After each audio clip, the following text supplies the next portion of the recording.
Hello, Chris. Thanks for joining me on Architecture in the Age of AI. Hi. Tell me a little bit about you and your firm.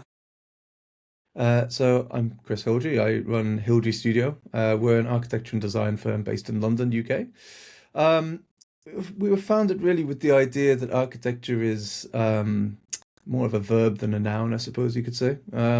It's a process which should help improve the built environment in the interest of the people who occupy it. If that results in a building, great, but sometimes it doesn't. Sometimes a building isn't the best solution to a given problem. So we therefore do lots of different work, everything from homes to restaurants, offices, music videos. We also have a social enterprise thing called Proxy Address, which provides address data to people who are going through homelessness. So rather than finding themselves cut off from the support that they need at the point when they become homeless and they lose permanent address, we invented a system that allows them to use an address itself, not the property, but just the address, as a form of identity so that they can actually access these services. So that's It's a good a thing that idea. we've done that's been going through live trials at the moment and on the brink of going national with that at the moment. So again, to me, that's a very architectural project. It may not be a building, but it is using the data that is involved in the built environment to help those who are most excluded from it. That's fantastic. I think that's a great use of an address, to be honest. Um, okay. Are you using AI in any of those endeavors of yours? Yeah, yeah, in lots of different ways. Ones? Everything from the basic kind of sort of ChatGPT, Claude, that kind of stuff, Perplexity, those kind of things, which are, quite easy to just ping questions across on a very sort of ad hoc basis. Yep. We also have layered up a little bit more in-house with using the APIs to do things like check building regulations, etc. So we have obviously very set of regulations here called the building regulations, as you have over there. And they become second nature to architects really as you practice. But on the other hand, sometimes it's good just to double check a particular thing. That said, what you're doing is checking the rules. So it really needs to be like any interaction with AI, like an AI sandwich, where the Yep. human is the bread. You need the Yes. human first, check the AI, and then bring it out. So we ended up using the APIs on some to sort of add things like confidence levels and stuff like that. So if it falls below a certain confidence level, we know to double check that. Right. And broadly speaking, if it's something critical, it will be double checked But anyway. So do you um, create that program yourself, Chris, or is it something off the shelf? yeah, no, we created it in house. Yeah, Okay. so it's yeah, it's quite it's not one of the more complicated ones we've done. Sort of quite easily passing information that already exists in quite a formulaic Yeah. document, but it helps speed things up. And again, it's taking the administration side and speeding it up. We do also do things like visualizations as well. We get AI to assist with that, things like Nano Banana and that kind of stuff. Google's recent AI. I'm less fussed on the visualization side of AI. If anything, it's actually moved me further away from using CGIs in projects. So, um, Can I I, ask why? I, yeah, I used to love doing CGIs. I had a sideline myself when I was a student in doing, CGIs on 3D Studio Max and stuff for professional offices. Yeah. And so I could have decided to be a visualizer potentially, but it's as an industry that's getting um, Okay. suffering as a result of AI, I think. But the difference is that the very sophisticated visualizations forced a lot of decisions, basically, that otherwise you wait until you get onto site, because you're working at such an accurate level of, what's the finish of this? Is it glossy? Is it matte? What's the size of the tile? What kind of size of repetition of the pattern of a veneer are you looking at? Is it book match, quarter cut, etc.? Forces decisions quite high up the stream, and sometimes that it really helps. But I found with CGIs through AI, a lot of the decisions just aren't actually made. They're made for you. And as a result, to create quite generic concept design level visualizations, it's great. But if you put it in front of a layman client, like any visualization, you can spend, 100 hours making a beautiful image, and they'll say, "Oh, I don't like the vase that's on the mantelpiece. Can we do that again?" And it's like, right, it wasn't really the point. But if you Yeah. give them an AI generated one, the opportunity for miscommunication or fixation is much higher. And the problem I find with that is it kind of puts the cart before the horse. That sometimes rather than trying to visualize a design that is in an architect's head, Mhm. you end up visualizing something and then designing to meet that visualization if the client has fixated on that. And ultimately, then you are losing authorship quite significantly. So there is a risk there and it wouldn't be too big a risk if the process of the visualization creation was perfect, But as we're already seeing, really, I think through AI, it's a battle against convergence. So AI references a lot of different sources, including itself to a degree. And as AI, depending on the prompts and the sophistication of the prompt, maybe prompt engineer who's using it, it can end up tending towards a generic point whereby it's referencing itself so much that there's never going to be original thought coming out Yeah. of it. So the danger then ends up being in the middle ground. Do you end up with an industry where you have a non-insignificant amount of projects where an AI is churning out something that is converging on generic, and then clients like it and they're asking that the building be designed to meet that. So that is a concern that the image becomes the architecture on a long enough timeline. So one of the architects that I talked to here in Toronto said that one of his clients, who's a developer, said, "Look, we bought this AI program. I can put in the address, give it sort of the site plan dimensions, and tell it how many units I want on that building, on that floor, on that site, and it'll generate a building."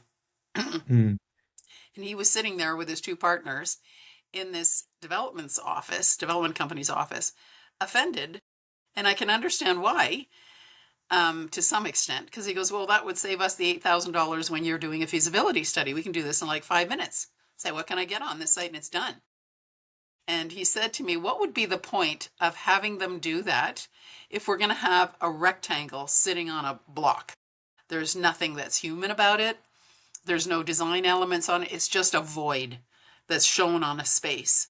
So that was his concern on that side, as well as kind of being insulted that the developer thought this is a way to save $8,000. He says, "I don't think he understands how much goes into our heads when we're coming up with these site plans.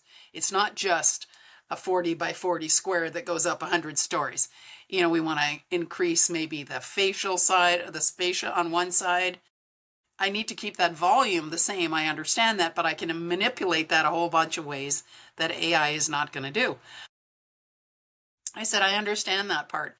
But in fairness, from the developer side of view, point of view, I can see that the administrative part of it could leave you to do the really creative stuff. And that's where you shine, right?"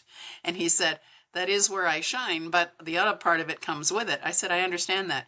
But I think we've got to find a merge between the stuff that we all hate doing. Like for me, it's reflected ceiling plans. Can't stand doing reflected ceiling plans. But it's part of my job. It was part of my job, right? So I would just do it, get it over with, and then go back to the stuff I like. Just, it's done now. Now I don't have to worry about it. But if it would be something that if I laid out the plan, I didn't have to dimension everything and it did that, I'd be so happy. But I still would be the one who going over it going, "Hey, you know what? I need to make sure this is right." So it's never going to be Hmm. all or nothing in my mind. But I do think it has some applications. Do you see any applications that would work for you, like on client retention? Because I have to fill out CRM stuff all the time.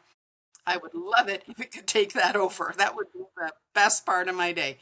But I'm just curious, is there anything you see it working to your advantage in your practice?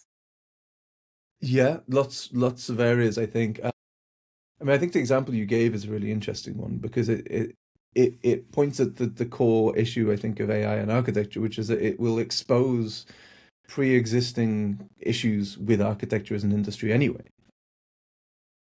Like, Well, like, ultimately, there is in the industry a significant sort of misalignment really between the interests of the architect, the interests of the client, if it's a developer. I mean, the client obviously can vary massively. Private residential is a nice project to do because you end up designing with the person who will live there. You know, if you're designing mass housing with a developer, it's very different because their priorities, their brief is different. Yeah. And ultimately, we as architects have more than just the interests of the client at heart. Right? Anytime you make a building, you have the building, and then you have the ripple effects out to the public realm that happen from that. And it's often the client, sorry, it's often the architect who has more of an interest in that, almost more of a kind of ethical duty feeling than some clients do, who are themselves under their own pressures, but different pressures, shareholder pressures, for example, right? It's in their legally binding interests to maximize the return for shareholders. So they have to, if they have a rectangular plan, why wouldn't they fill it with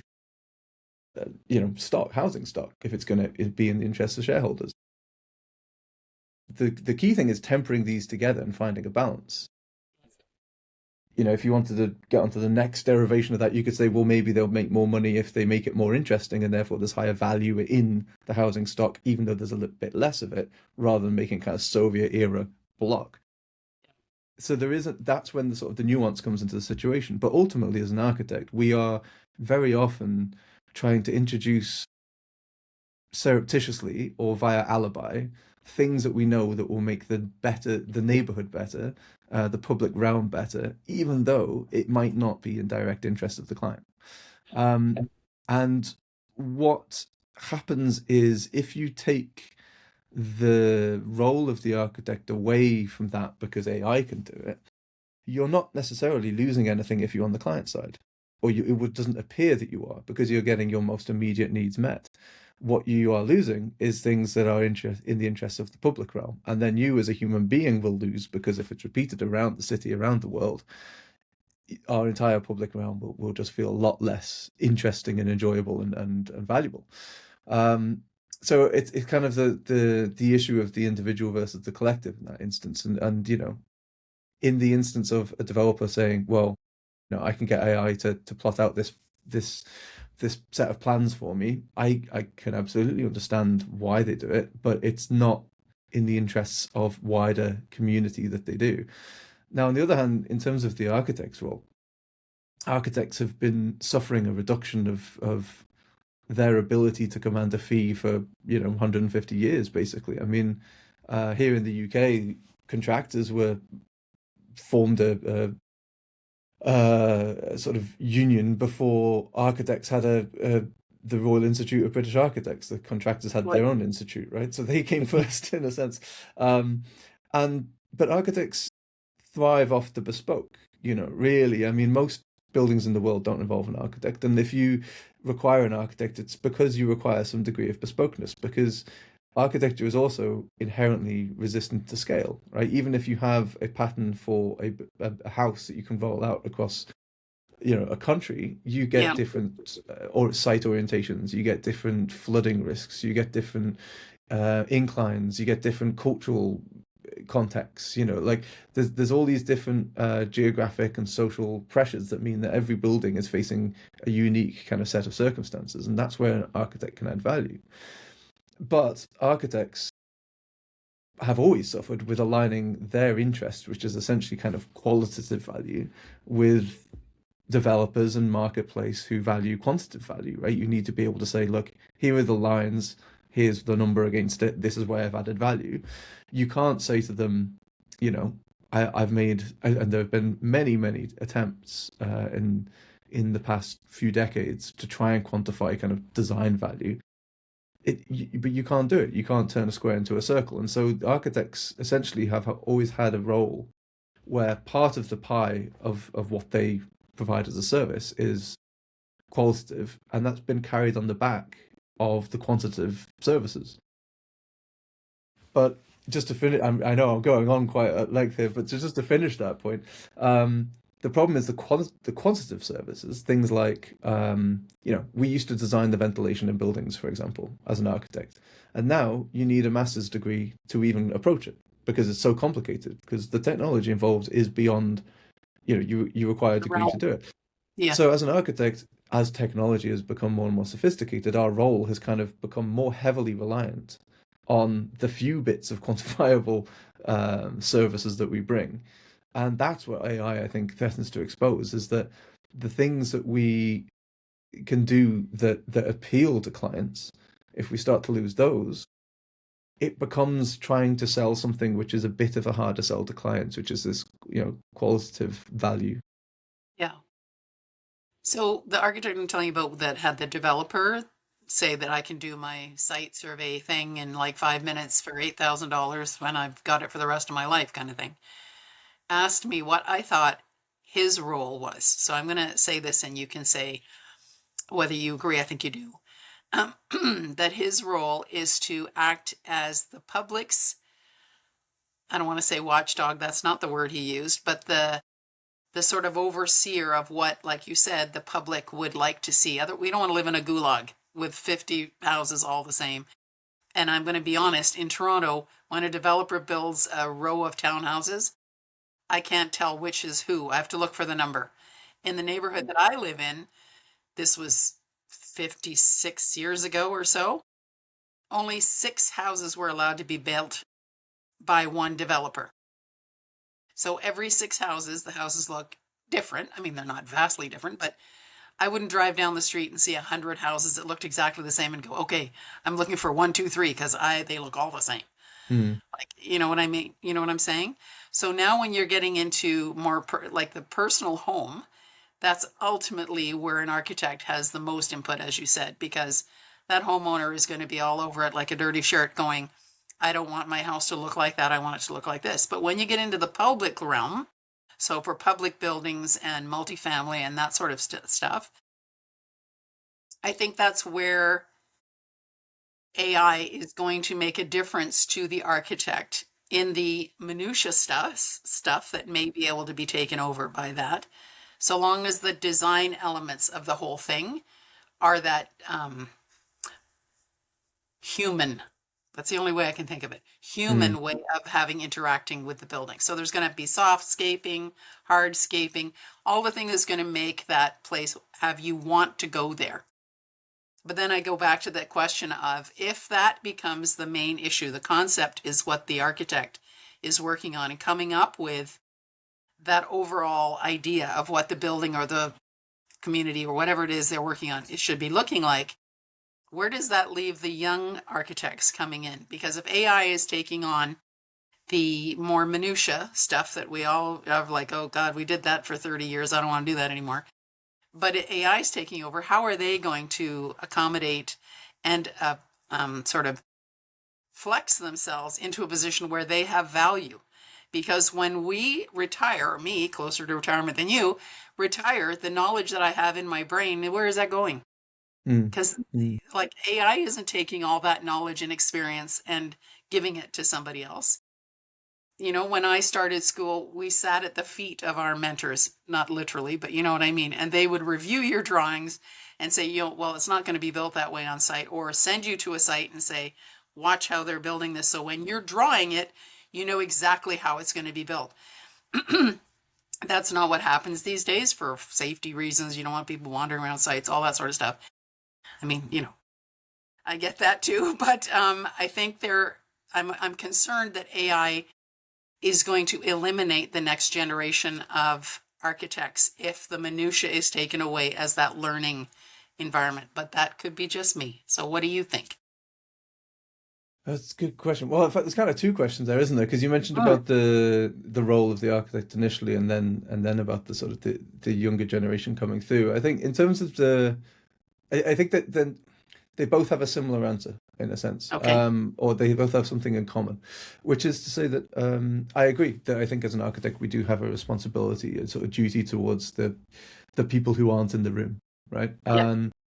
And that's incredibly important with architecture because architecture is something that I think most people it happens to them. It doesn't happen with them, right? Like you walk along, there's a hoarding up, and then there's a building up, and if you don't feel like anyone's in your corner fighting to make that work for you, it is alienating, and it's a sort of, it's a slow death of a city when that starts to happen, and ultimately, the best sort of explainer of what design is in the built environment that I've been able to think of is it's kind of it's an accrued it's an accrual of consideration into the physical form, right? So somebody thinks, what happens when somebody goes from here to here? Is someone going to bump off it? What happens if someone tries to sit down? Is it going to reflect light into this person's eyes? Someone sits there and considers all these people, and then that gets set in stone, literally, and then people Yeah. have to live around it for the next 50 years.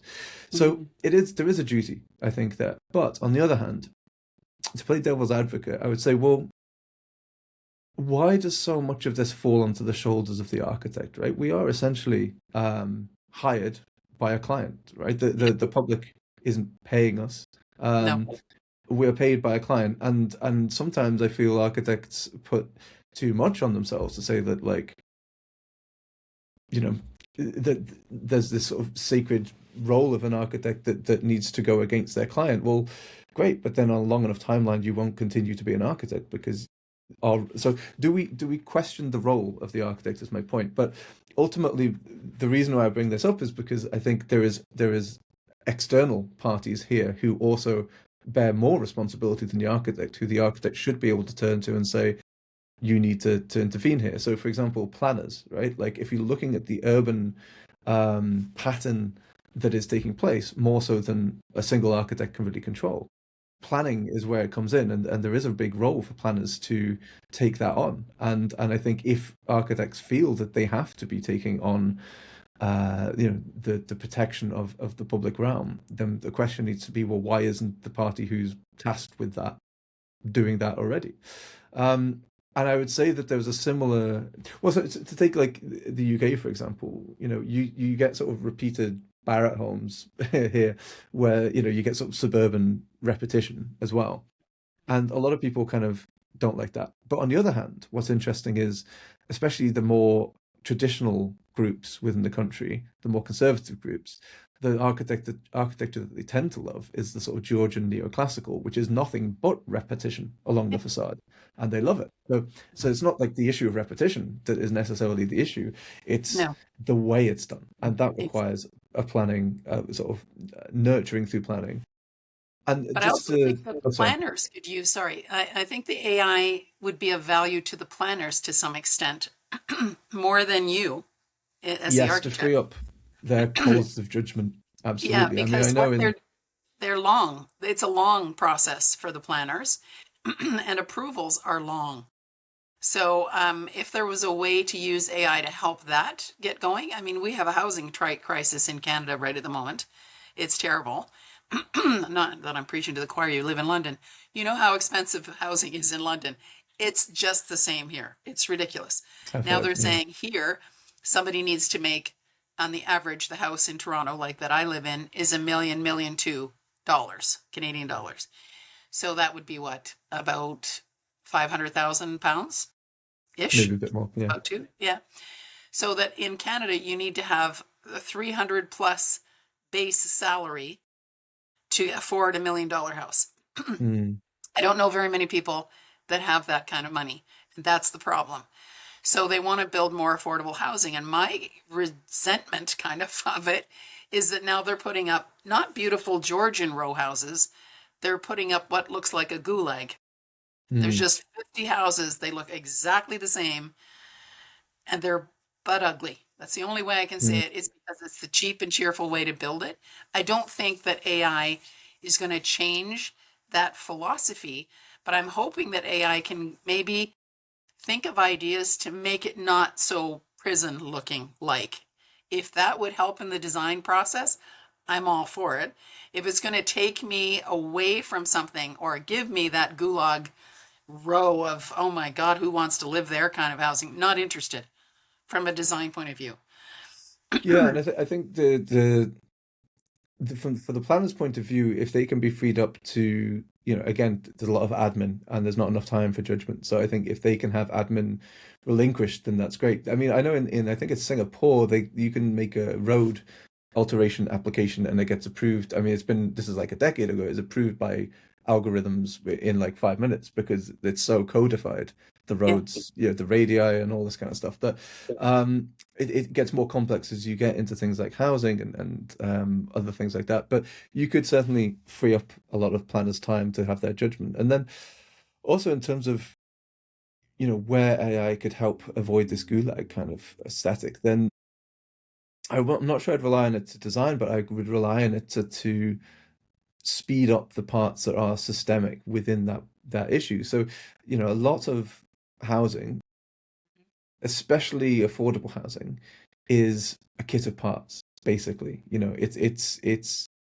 mass manufactured housing can be good, but it can also be bad and create this gulag, as you say. But to Yeah. introduce variance into that with, to allow for design, that's the real key.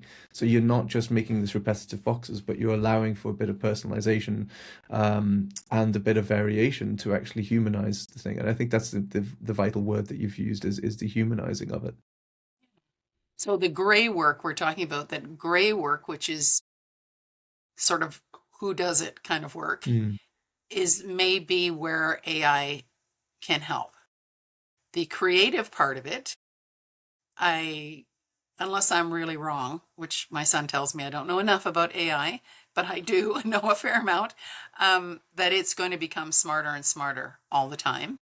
And I said, I agree that it's becoming smarter on algorithms. It sees the same information. It's going to keep churning and figuring out how to use that. But I mean, I'm a creative person. He's an engineer. So that's a totally different thing. Engineers have a certain mindset, and that's the way it is. There's no gray in an engineer. It is or it isn't. That's it. Um, he's very linear thinking. I don't think architects, designers, anybody that's planning things is as linear. I mean, we do linear Mm. things, of course, but we try to be creative in how we use those same lines. You know what I mean? So to Yeah. me, AI is the pencil. I've said this before to other people. AI is the pencil. We are the hand. The architects are the hand. Well, we If, had a similar conversation with CAD when that came out, didn't we? About yes, exactly. is it a tool or not? Exactly. And it did firms, I mean, I know big firms in Toronto didn't go down in size. Everybody said, oh, it's going to take away draftsmen.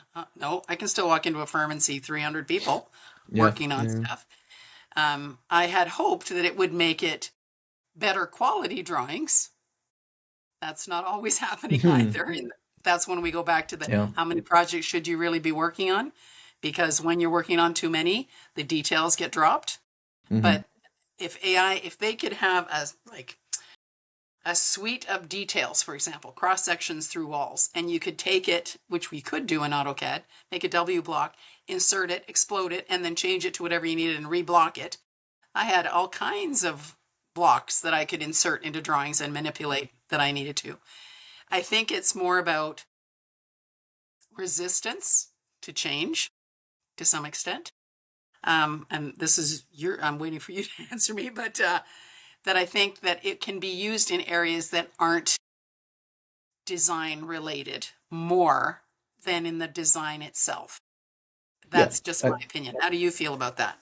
No, I agree. And I think there will always be people who want to use it in the design itself. And I think there will always be people saying, no, we shouldn't do that. And I think we'll be at the usual crossroads Mm. between can and should. And ultimately, I feel like it will be used for design. But it's the old thing, I think it's Sturgeon's law, isn't it? The one that says that basically 80% of everything is crap in the world, right? Like if you look at it, 80% of movies are crap, 80% of books are crap, it's 80% of Yeah. architecture is crap. Like Yeah. 80% of everything is crap. That's where it will come into play. Like it will feed into that 80% of crap. The 20%, which is what architects tend to want to work on and want to pride themselves on, and Yeah. clients want to have and people want to live in, that will not be designed by AI. The churn, like the endless churn of stuff, that will be flourishing under AI. That for me is a problem because that 80 could turn into 90 right quick unless we're careful. But also to come back a little bit onto you talking about the students as well. Mm. And to sort of come full circle with my answer there, I was talking about the role of the planners as the external party who really also have a role in this, because they are very specifically tasked with you know, securing the public realm. Um, with students as well, or well, let's say junior staff, if they graduate into an industry where there isn't that much opportunity to get exposure to, the real stuff, there's a conversation there as well about, what about the role of the education, right? Mhm. Like if they come out and they can't do anything, and that is currently often that's the case. I mean, I studied the Bartlett, UCL in London, and it's famous for being very conceptual. They do give you sort of technical modules and stuff, but um, it's quite common to come out and not necessarily be able to put together a tender package, right? It takes time to do that, Yep. and you have to be exposed to these things. You have Yes. to try it and fail it, and have mentorship and supervision, and go on site. The amount of times people end up knowing exactly where the dotted line goes, but not knowing at all what that dotted line represents is incredible. Um, and there is a constantly ongoing conversation about where the line should be drawn between the two extremes. One where architecture education is basically designed to create oven-ready architects, right? It's sort of it's a vocational trade, apprenticeship style of thing, Yep. versus but who's going to make the next miracle of architecture if that's all we do, right? Who's going to be trained to be conceptually insightful and revolutionary? So um, there is a balance between the two to be struck, but I do think that that's you know education has a role within that to make sure that architects, junior staff come out well equipped. Because I remember I've seen people come out and there's also a duty a bit on the students as well, right? Or the recent graduates. Because what I mean by that is that it's important to always remember that you have to curate your own career. And I've seen people come out, graduate, and they're very good at visualizations, for example. And so to the company, why would they move them off visualizations? They've got this kid who's like quite cheap compared to senior staff, does visualizations 5 times quicker and better. Like they would lose out by moving him onto a proper project and making proper documentation. So they end up becoming visualizers, and over 5 years, that's all they know how to do.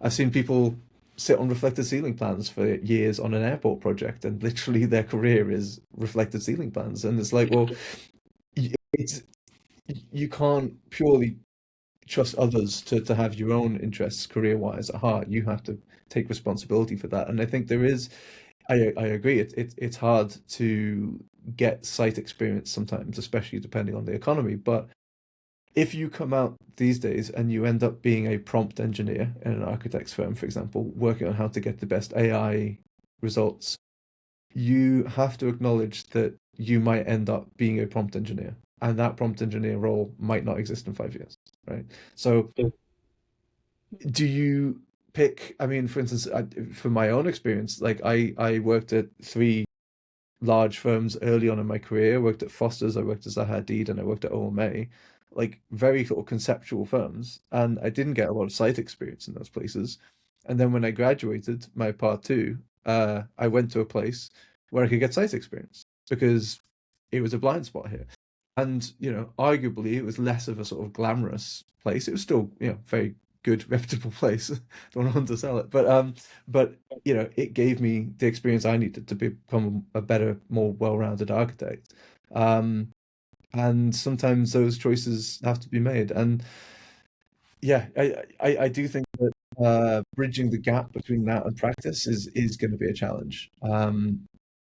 But again, if the challenge that you face is asking the question, well, why is an architecture practice having to educate people who have come out of education? Well, the question maybe there should be more of a dialogue between practice and academia, where we're not failing the people who've paid a significant amount of money and time to graduate as architects. Yep. Same thing my son says about engineering. He says, Mom, I could learn what they're teaching me on YouTube. That's a frightening thought. Yeah, However, there's a very good, sorry, just quickly, I should say there's a very good model that was sort of present in the UK, which is the apprenticeship model. I think called London School of Architecture was doing this thing where you study and you work at the same time. It helps you earn money while you study, and yeah, it gets you to apply practical experience while all the and they don't conceptual do side. that anymore. Well, the funding for the apprenticeship program has been stripped out by the government recently, and so it's kind of going backwards, unfortunately. It was really looking encouraging, but hopefully that will be revisited soon. I hope, because I think it's a great idea. So you're either going to start off at the bottom and then be willing to listen to somebody with more experience, and that's kind of a problem with 20 plus year olds. But I think that's a really good idea, some kind of an apprenticeship. So, but it can't be like 6 months. It's got to be like a year, 2 years, something like that. So somewhere between your third, maybe, I don't know, how long is architecture degrees in England?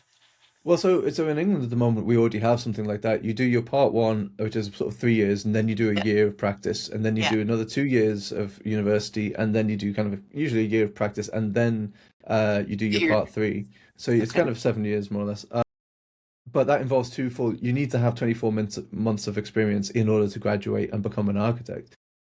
The London School of Architecture apprenticeship thing was a bit different because it wasn't education. It wasn't like sort of sandwiched education, practice education. It was the education itself was partly in What's part of practice. it? So That's a good within idea. that 3 years, you have like one day a week where you're actually in an office, Yeah. not trying to answer, modules for university. You're answering what the office needs you to do, but your Mhm. brain will be, your synapses will be connecting the dots there between the two. And which one did you do, if you don't mind me asking? Yeah, yeah. I did my part one in Edinburgh in Scotland, so that's a Yeah. different system. So that's 4 years, which includes a year in the middle, and then I did my part two at UCL, the Bartlett. So that was 2 years, and then I did a year working, and then I did a research degree, and then I did another year working, and then I did my part three. So all in all, it's about 12 years, start to bottom. Okay, so mine wasn't that long. I did my 4 year degree, and then you had to wait 3 years before you could apply to write the exam, which I thought is a great idea because you were 3 years actually in the trenches, for lack of a better way of saying it, right? You were in there, like going in one day a week is kind of interrupting you, interrupting the other people. There you were heads down for three Mm, years, and then they said, now you can think about applying. And that's good. Yeah. reading that building code was like watching paint dry, but it's it's 3 volumes about this thick. And I kept my original from when I wrote my exam because I put so many notes in that building code binders that no matter what comes out, I still go back to my first one and go, okay, what does it say about here? And then go back to the new one. So anyway, Yeah, so they do say that there's no one more equipped, like there's no one who's more equipped to sort of follow the code than somebody who's just about to graduate, right? Like it's sort of there's a peak and then it slowly drifts yeah, away and it after that. goes You away have and to you kind remind of go, yourself. well, I'll go look at it when I need it kind of thing. But you've Yeah, got so yeah, much experience, right? That's what I mean. That right now they need that experience to kind of get a feel of where they should even look in the codes, for example. yeah, Like, if absolutely. I'm talking to you about millwork, for example, what division is that in? It's in six, okay, but it's in a large building. So should I be looking in three? In Canada, three is large buildings, six is millwork, nine is smaller homes. So you have all kinds of these areas, but you need to know that experience of where to look to get the answer you want. That's a little bit missing right at the moment. However, let's go back to AI for a second.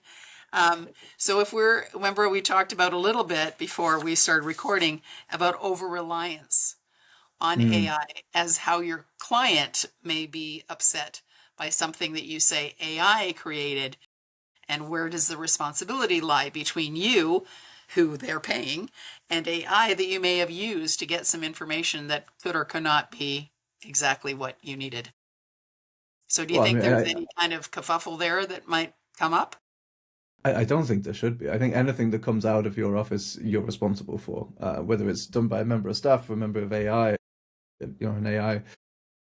Ultimately, you are responsible for issuing that piece of information out to the client. And if the client turns around and has cause to, raise a dispute, then it will be a dispute with you as an organization. It's a bit like a contractor subcontractor type of relationship, like if the client is working with a contractor and they have a dodgy subcontractor, first person you speak to is the contractor, right? Because you won't have a direct contractual relationship, collateral warranties aside, with the subcontractor. So Yeah, it's a bit like that. yeah, I'm going to point something out to you. I am not the person who installs the product our company sells. So in my working life, we manufacture. We don't supply or install. We supply, but we don't install. But if there's a problem with the drywaller, who's usually the one installing our product, who do you think the GC calls? Not the drywaller. He calls me. Okay. And I think to But myself, well, I don't have any control over what's happening on your job site, but I'm happy exactly, to yeah. help you if I can, because I have been on job sites before, so I can maybe help you. But I'm a little concerned that if the AI information that's being given is given to the wrong person, the interpretation on the person who may be behind that person could also be sort of affected by their misinterpretation of information. That's what I mean. So in this particular Yes, I think situation, that's right, what you mean. somebody took our product, didn't install it properly, or didn't provide environmental things properly. Something happened, the product failed.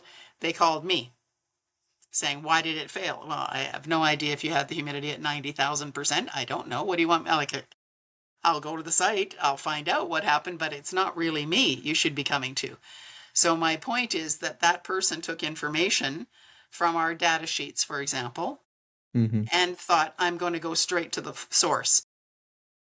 When AI is involved, who is the source? That's my point. Um, yeah, it's tricky for me to necessarily tie those two things together because the contractual thing is should be quite specific, right? Like It should be. the the general contractor should be going to their if they have a contractual relationship, they shouldn't be leapfrogging. I understand that they do, obviously, Yeah. right? There's the reality Yes. of things. Yes. Um, but with AI, again, it's I would say AI is slightly different because it's almost like it shouldn't be a relationship between two contractual business partners. I think it should almost be more closely analogized between a parent and a toddler. Like the parent is responsible for the toddler. If the toddler goes into a restaurant and starts smashing plates, the toddler's not responsible. The parent is. The parent is there to regulate what actually happens in public. And an AI is not can hallucinate, can tell you things explicitly that are incorrect and tells it as fact. Yeah. And it's you as the parent of that AI, for want Hmm. of a better phrase, it's your responsibility to make sure that what you're putting out into the world is responsible. Again, it's that human sandwich. You've got to have the human on either side of it. And if you put an AI out, then that's your negligence, really, I think. Yeah. I like your analogy of the toddler. I wonder where you got that from. Yeah. I'm As my kidding. 2-year-old sleeps in the corner. Oh, yeah, exactly. Well, no, when my kids we were restaurants when they were two, and two is a good age. It's the threes you need to worry about. I'm giving you a warning right now. Oh dear. It's not terrible twos, it's trying threes. Anyway, they would sit very quietly in a restaurant.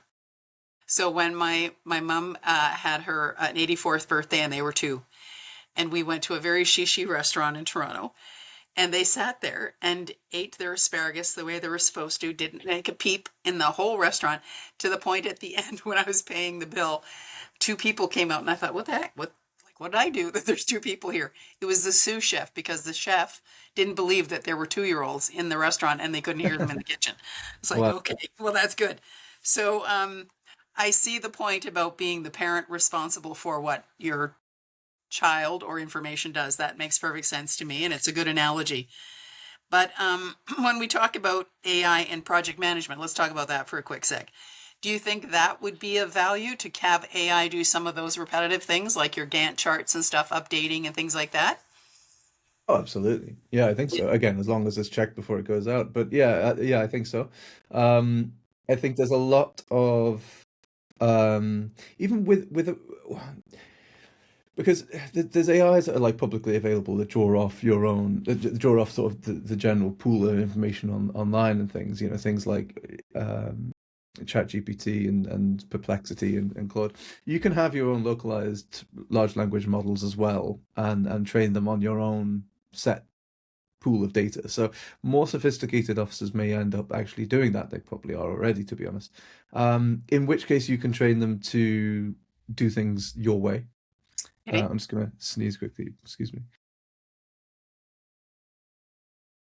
It's okay. It's cold and flu Excuse me. season. I get it. Yeah, managed to mute just in time. But Yeah.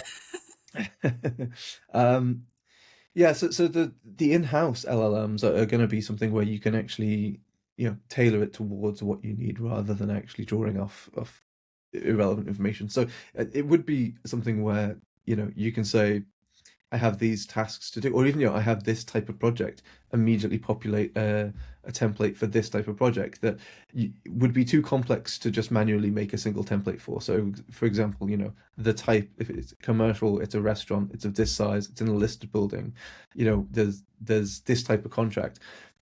All those variables put together means there's no point making currently making manual templates because it just bifurcates into 144 different templates. Whereas if you could just ask an AI to take your preferences for those and create the complex template out of it, that kind of thing would be, for example, a huge time saver.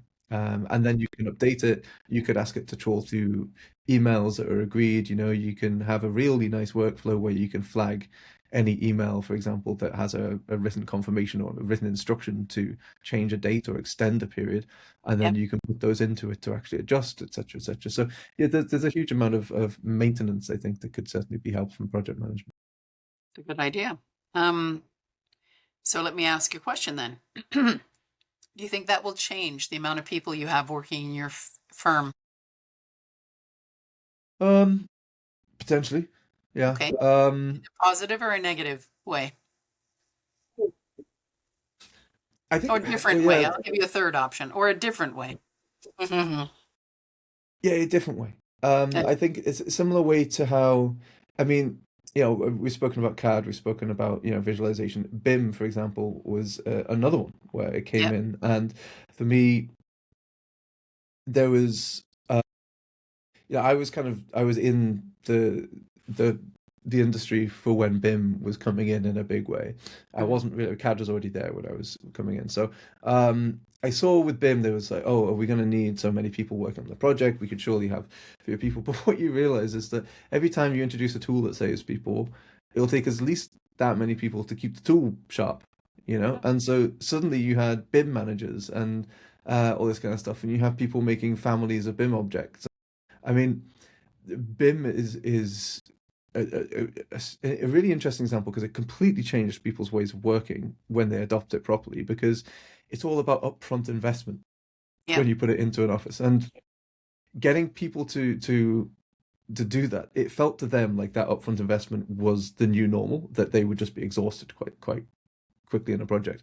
Um, so it took a real mental shift, and I think similar with AI, it's going to be a case of like, okay, if we take people on, maybe there's fewer people doing, or maybe one person can be spread more to take on more activities, because they won't have to spend as long maintaining. I mean, like even just taking minutes, a really good example actually of what you mentioned earlier is taking minutes. That used to be the way that we'd get junior staff to come along to meetings and be useful, and really pay attention as well because they are actually recording the decisions being made. Yep. Now, so many meetings are remote, and if you turn on the AI summary and Yep. transcription, It's there. it's there. It's there within 30 seconds of the meeting ending. Yeah. That said, I have had some where it's been explicitly the opposite of what was agreed, so again, needs checking.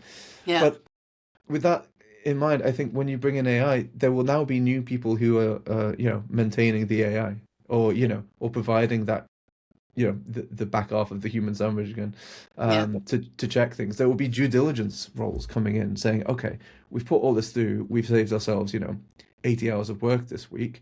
That's two people's jobs. Can you spend 10 hours checking it? And if Yeah. necessary, another 50 hours fixing it, Yeah. So there will be different needs for sure. Yeah. But But I do suspect over a long enough timeline, it will reduce the workload requirement. Yeah. okay. So you mentioned that the juniors goes with you or did go with you to take minutes of meetings, and they were absorbing like sponges what was going on around them because usually those meetings happen near a site or on the site or somewhere so that you're in the thick of things. I'm walking around with my steel toe boots and hats all the time, but hard hats, I mean. But if that's taken away, A, because lots of things are remote now, and B, that Fireflies or whoever your AI chatbot is that's in your meeting video, they're not going to learn that. So then who becomes the teacher? It's a very good question. I mean, what we're doing is, when we have a junior member of staff come along, we just take them along now, and we spend more time sort of talking to them rather than them kind of recording things, which might turn out to be an improvement. The problem is, it feels like it's very much the mentorship as opposed to sort of some aspects of Working. productivity that has a Yeah. positive side effect. It's very much you're taking them under your wing. Um, yeah, I think that is an example where it is going to be tricky. And the other thing is, there are I don't know how it is in Toronto, but I think architecture is certainly one of the industries that has been more resistant to working remotely, generally speaking, um, and or quicker to try and return to it, I would say. Um, I think at the age I am, I don't mind working remotely, but I would mind working remotely if I was 20 something, and that was my group of friends, my colleagues. You go on Christmas nights out and Friday nights out with your work team, and this like whole culture. Yeah. Um, so even that I think is changing as well. I have seen an interesting shift where there's almost been a sort of a third set of people that people end up using, where you have your outside of work friends and then your work friends. But now there's also like your remote work friends. So people will go to cafes or they'll go to, works like shared workspaces and stuff to work remotely closer to their home without having to commute into the city. And then they see the same people, etc., etc. And it's a really broad group of people because some people will be architects, some will be engineers, some will be DJs, some will be, NHS staff or something, and they're all working remotely in the same cafe, and that becomes a sort of third kind of community there. So the reason I mention that is it's not always, I mean, separately from the sort of professional exposure side, it's not always a loss. It's sometimes just a change. And so I wonder what the change could be professionally to try and balance some of these things. Um, we're yet to see it, I think, because no matter what we actually try and do, dragging people along to site visits and things like that without too much to do, or while they're still a bit confused, the real behaviors will emerge over time. I think as the pressure, you know, comes from both directions. We want people who are well versed in how to actually detail stuff, and young people want experience where they can actually work on the projects and get a better sense of what they're doing. I think those are valid points. I do agree with you that there's probably three groups of friends. Um, the fact that you have that remote family is kind of an interesting accommodation. So, like in Toronto now, most firms are requiring their staff to be in the office at least 3 days a week. Hmm. Yeah. I don't think some of the bigger firms are going to get people to come back 5 days a week because if I mean, you know what the traffic is like in London. It's the same in downtown Toronto, and they're always tearing up roads to do something or other. So, um, getting downtown and staying downtown is very difficult if you have children, for example, to get home in time for dinner or whatever. And so they're trying to keep it so that most people are working, say, 70% of the time with the team and then 30% of the time on their own. Some firms are insisting fully on 5 days a week. No ifs, ands, or buts. You're going to be here 5 days a week. The challenge is, though, at that point, that lots of those firms are losing people to the firms that say, you know what, 3 to 4 days a week in the office is fine. My thing from being in sales, getting a hold of people who aren't in the office is more challenging Oh, really? because they aren't there for you to drop in and say, let me show you, or can I talk to you about whatever. Yeah. You're doing a lot of email stuff. That's odd for a salesperson because we tend to spend more time talking to people. You're building relationships, that kind of stuff. Very hard to do Mm. when you're not having that face to face time. So to me, AI isn't going to help that part of it. It may help in finding new clients, in making those first initial contacts, because that's what I did to find you, to be honest. And so to use that to that extent, I think is fine. But at some point, past that initial, you need to have human contact. As long as we're human, we need to have human contact, in my opinion. And that's why design and architecture needs that human element that I don't think AI will ever replace fully. It can do some, but not all. So is there Yeah, anything you completely want agree. to tell me about? Because one of the comments that I had was that they were worried about data security and a competitive exposure to their competitors. That they were worried that if AI, if you're posting what you do online, and I don't know anybody that doesn't post their work online on LinkedIn or something, is going to get stolen by the AI bots, and then anybody can have it. I fully think, well, then don't post anywhere. Just sit in the cupboard by yourself, because to promote yourself to get more business, you have to show the kind of work that you do. Yeah, So it's kind of a catch 22. What do you mean? You're not going to show your stuff so that you don't have to worry about AI? You're going to use it and then say, okay, well, somebody saw the rendering of ABC that I did, and so be it. It's still my design. So I don't, I'm wondering what your take on that kind of thing is. well, I think that my guiding principle in that kind of thing is an old quote, which is it's not where you take it from, it's where you take it to, right? And like nobody is really original. It's like you should take from everywhere, but Yeah. as long as you add to it, right? Yes. It shouldn't end up a replication at the end of it.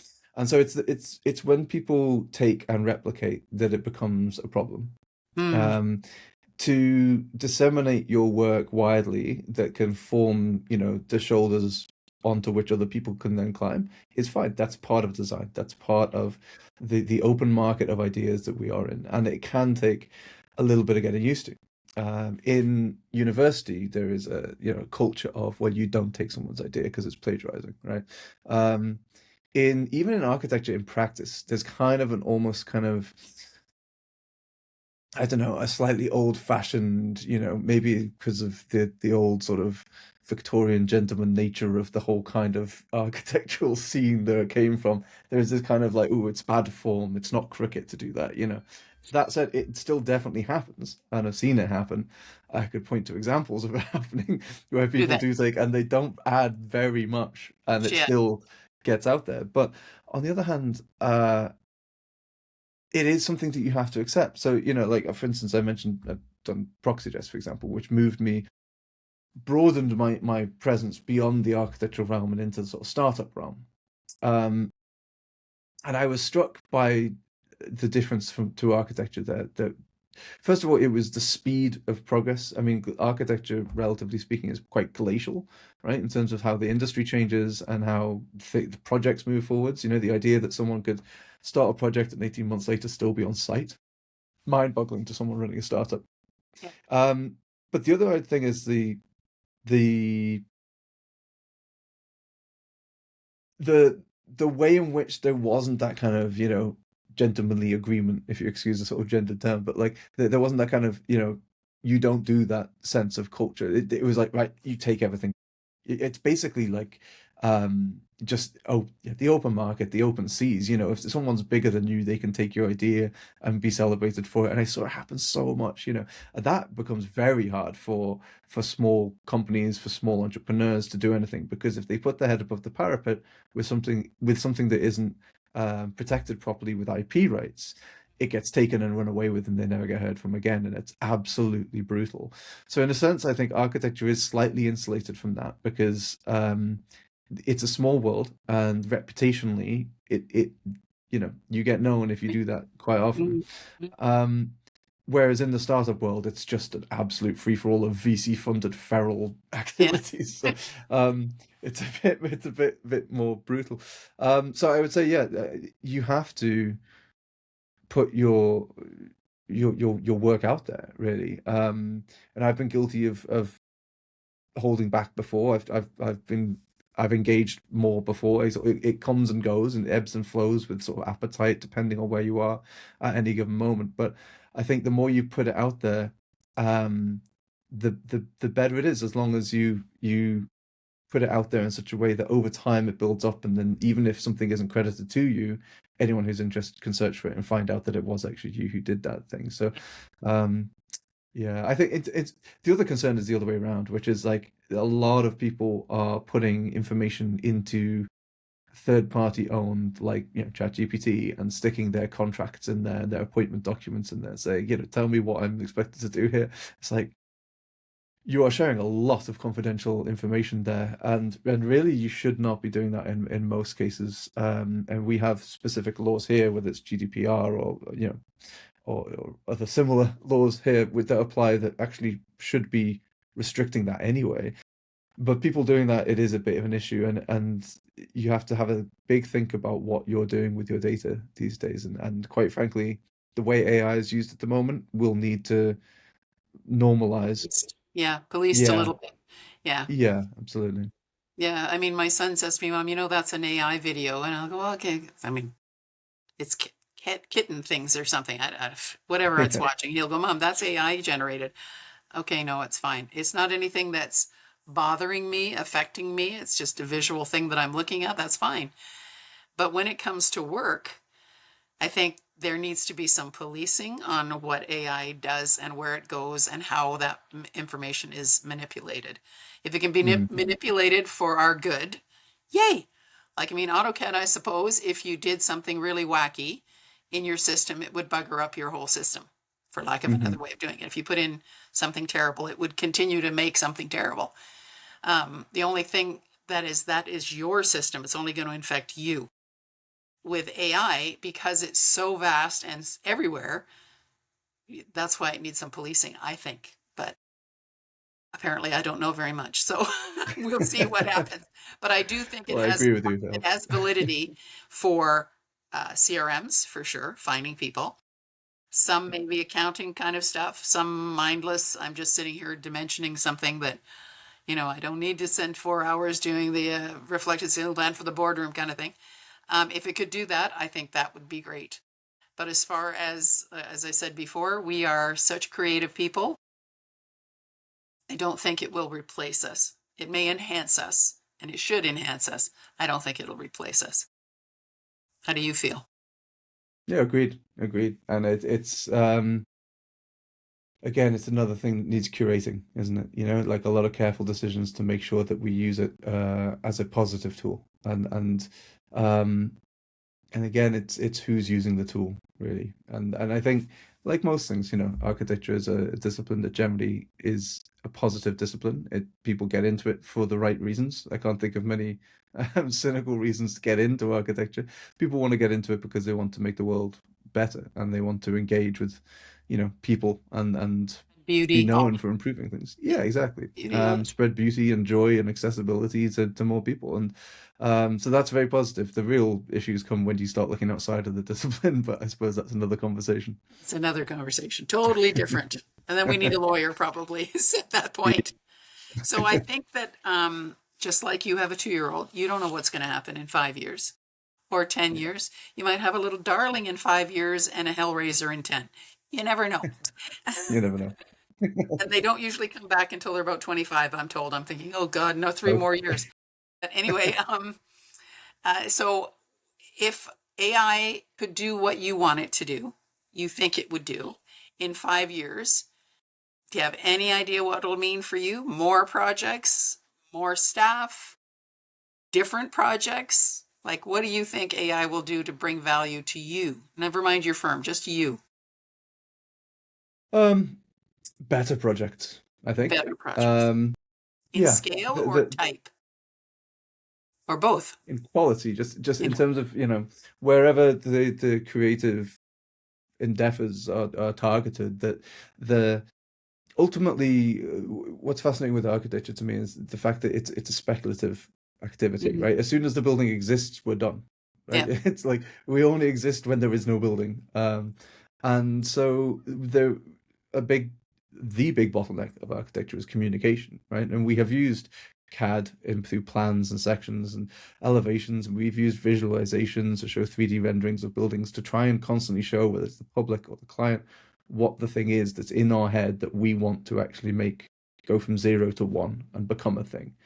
And if we can find a way to smooth that path whereby the ability to estimate the costs of what we're doing is better, so we don't end up designing a 10 out of 10, only being able Calling to for a afford an 8 out four. of 10, and Yes. value engineering it down to a 4 out of 10 because we've got no time. Yeah. Like if you can actually just nail the 8 out of 10, it'll be Yeah. twice as good, right? Yeah. Yeah. Because you have more information. If you can tackle complex problems, complex geometries where they're needed, um, to actually resolve issues, if you can foresee problems geotechnically or through services quicker.